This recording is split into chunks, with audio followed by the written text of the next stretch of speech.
Will I make another game? That is a question I've been thinking about a lot lately, and it's the question that people keep asking me. Mark, are you going to make another video game? But the thought of making another full, big Steam release, I'm not sure I've got that in me. I'm not sure if I'm ever going to do that. So next time you see me, it will just be my disembodied voice, and that means it is time to dismantle the developing studio, aka my spare room. Turn off that light, turn off this light. Let's get rid of this. Thank you and goodbye.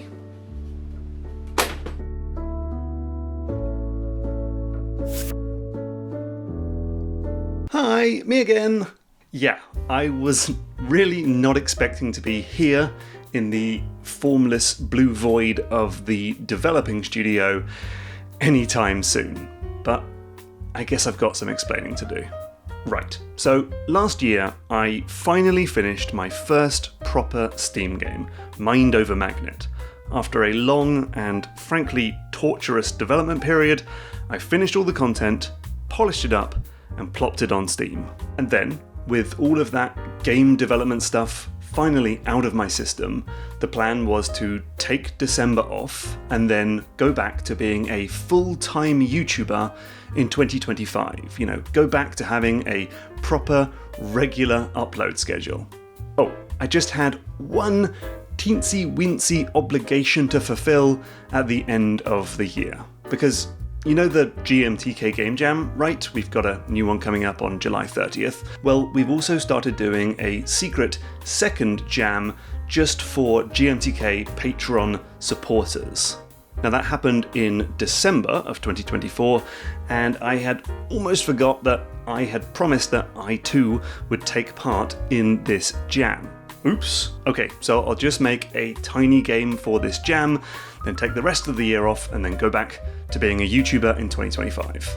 Okay, so the theme for this jam, which was picked by a Byzantine conclave-like series of suggestions and secret votes, ended up being Bending the Rules, which gave me an idea for a game. Basically, you make a spelling game, like Boggle or Scrabble, and then when the player has scored enough points to level up, they get to unlock some kind of upgrade or modifier that changes the rules and makes it easier to spell words and score points. Maybe you can add a few extra Z tiles to the bag, or Q tiles now become QU tiles, or your word scores more points if it starts with a vowel, that sort of thing.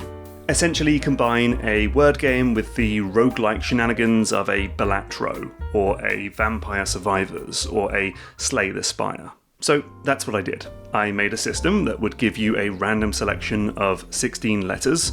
You can click on them to create words, and then it checks your words against a dictionary. There's a nifty open source dictionary with about 200,000 words, so it checks against that list, and if it's on there, you score points.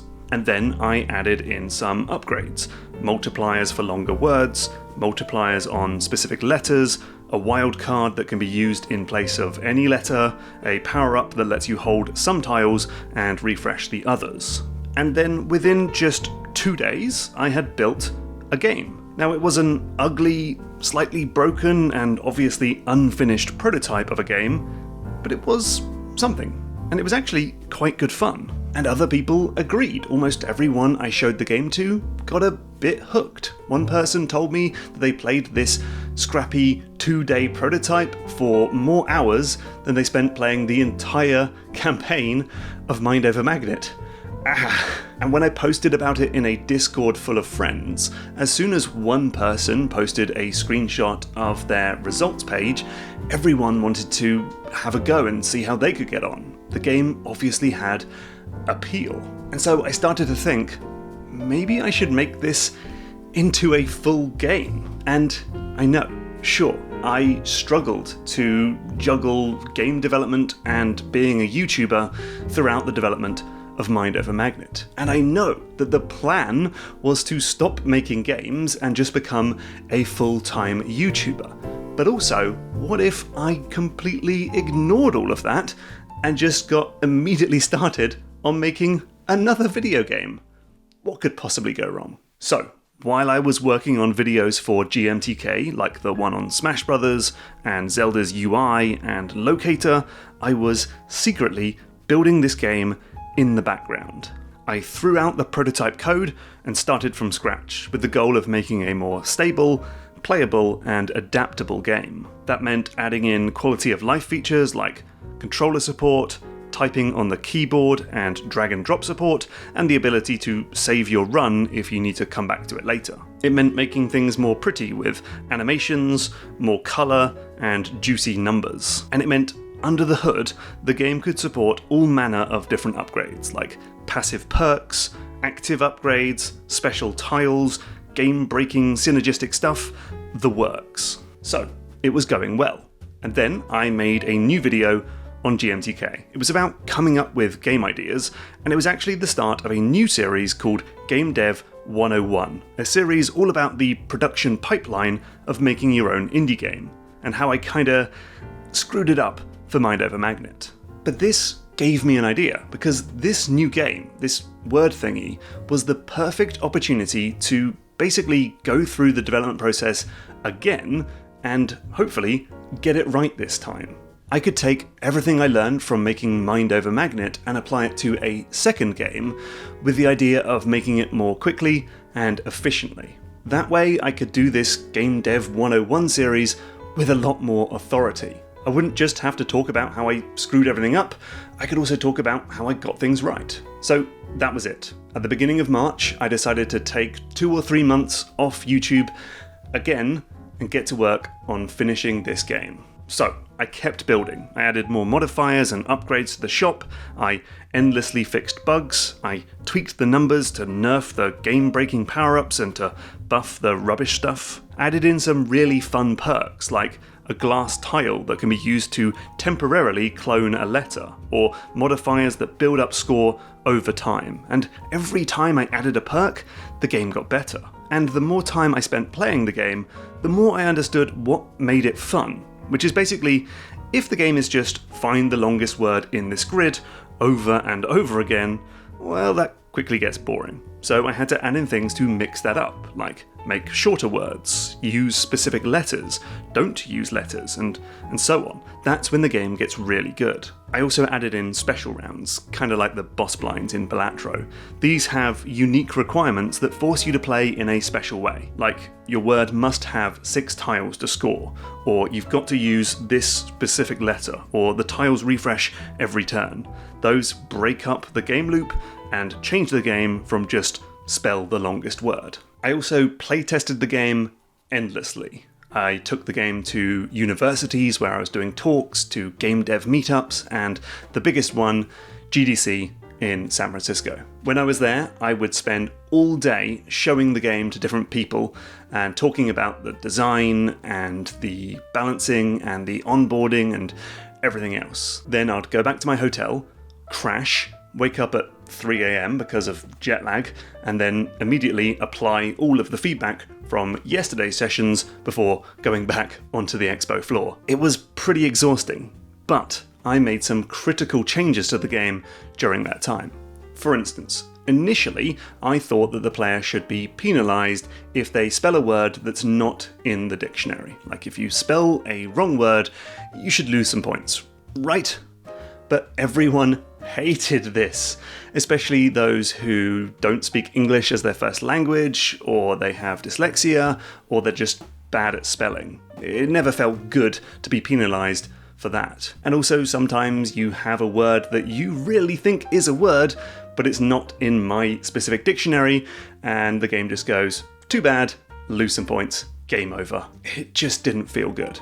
So I took that out, and yeah, the game was much better for it. But I also tried to filter out feedback that went against the type of game I was going for. For instance, some people asked for the game to have a cartoon mascot or a more distinct art style, but I'm happy with the slick, clean, minimalist style. It's like a video game version of a GMTK video. And others asked for the sort of crazy, game-breaking synergies you get in Balatro, with the possibility of scoring essentially infinite points, but I'm going for more of a tabletop, Scrabble-esque game with smaller, easier to digest numbers. Anyway, back home, I was also posting about the game on Discord, and I showed a video of some of the animations. And then a user called Tunote decided to use it for sound design practice to make a video like this.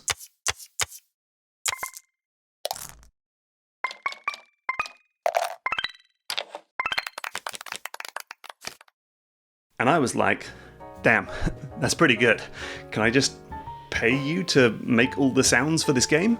And so now this game has a sound designer. Oh, and I also reached out to Zach Jones, who did the epic soundtrack for Mind Over Magnet, and he's now hard at work on the music for this game. And then the game just sort of came together, and it's now almost done. I just have one last goal, and that's to bring the total number of perks up to 100. That feels like a nice round number to put on the Steam page. And as of this video, I have 88 made, 12 more to go. And so yeah, the game is called Wordplay. It's a word spelling, score chasing, perk choosing roguelike, and I'm super proud of it. It's really fun, it's really slick, and it's really addictive. Trust me, it's really hard for me to bug test this game because even if I go in looking for some specific thing to fix, I just end up playing the game for like half an hour. And look, I know that this isn't the first game about words, or the first roguelike word game, or the first game to mash up Balatro with a board game. But I'm still super happy with my version, and I hope you check it out. So if you head to Steam right now, you can play a free demo of Wordplay. It's super short, it's just got one mode and about a quarter of the total perks in the game, but it should give you a pretty good idea of what the game will be like when it launches later this summer. Also, while you're there, make sure you wishlist the game on Steam, as that is the #1 way of telling the Steam algorithm to push my game to the top of the charts when it launches on the store. You'll also get an email as soon as the game launches, and as per usual, there will be a launch day discount to get the game at a super cheap price. I also totally plan to do a mobile version. The game works beautifully on an iPad, so I'll put it on the App Store and the Google Play Store at some point. I guess I'll do ads or in-app purchases or something. I don't really want to do that, but paid apps don't really work on those stores. If you work at Netflix and want to buy the rights to the mobile version of this game, call me. But yeah, I'm really pleased to say that the game has come together in record time. I made the first prototype at the end of December. I started the new version in January and February. I took the game to GDC in March. In April, I broke my goddamn arm. That was annoying. That slowed me down. But then in May, I basically finished the game, ready for release in June or July, depending on Next Fest and when Zach finishes the music and stuff like that. I'll talk more about these stages in future episodes of Game Dev 101, which is, as I say, pretty much exactly what I did this game for. But now, I really can go back to being a YouTuber. Because here's the thing. When I was showing this game to people at events like GDC or Guadalindi in Malaga, I talked to so many people who told me that GMTK was really important and influential to them. That my YouTube channel had changed their life in some way. Perhaps the videos got them interested in game design and led them to study the subject at school. Or that watching me make my own game in Unity inspired them to do the same. If this bozo can do it, so can you. Or that their GMTK Game Jam entry turned into a full game, and now they have a studio. Incredible. And so, as much as I like making video games, I really have enjoyed this process, I feel like I can do so much more here on YouTube. Basically, it's the difference between making a handful of games myself or inspiring people to make hundreds of games, or, let's be honest, looking at the Game Jam, tens of thousands of games. So while I will definitely make more games, I want to enter game jams and I want to do interactive video essay type stuff like Platformer Toolkit and other GMTK adjacent things, I think this really is the end of me making big proper games. I say that now, I will probably be back here in 6 months, but that's how I feel right now. So Thank you so much for your patience, especially thank you to my patrons who have been there while I have not been making videos because I've been working on games. Thanks for checking in, and thanks for finding out about Wordplay. You can wishlist the game on Steam, and it will come to other platforms, iOS and Android, eventually. Until then, I just want to say, see you soon, thanks for checking in, and have a tremendous day. Bye-bye. Ooh.